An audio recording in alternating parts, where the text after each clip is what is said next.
ใจดีสมเสยไอเลี้ยงเฮาใจดีมีน้ำใจขับใส่ทุกเวลาเถิงแม่นเลี้ยงหนักการนาบ่ได้จงว่า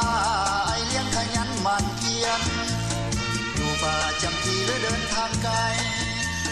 อยู่ป่าจำทีหรือเดินทางไกลก็ได้เอาใจใส่ให้ไอ้น้องได้อิ่มเต็ม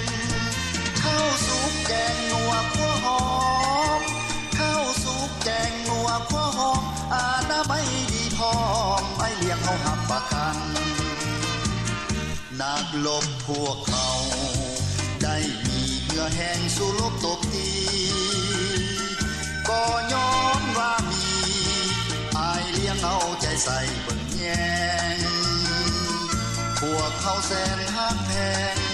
ไอ้เลี้ยงของพวกเขาแท้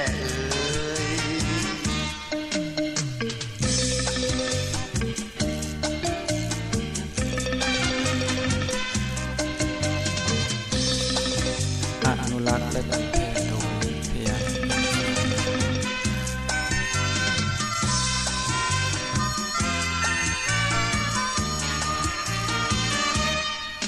สมเสยไอเลี้ยงเฮาใจดีสมเสยไอเลี้ยงเฮาใจดีมีน้ำใจหับใส่ทุกเวลาเถิงแม่นเลี้ยงหนักการนาบ่ได้จมว่าไอเลี้ยงขยันหมั่นเพียรอยู่ป่าจำทีหรือเดินทางไกลอยู่ป่าจำทีหรือเดินทางไกลก็ได้เอาใจใส่ให้ไอ้น้องได้อิ่มเต็มข้าวสุกแกงนัวคั่วหอมข้าวสุกแกงนัวคั่วหอม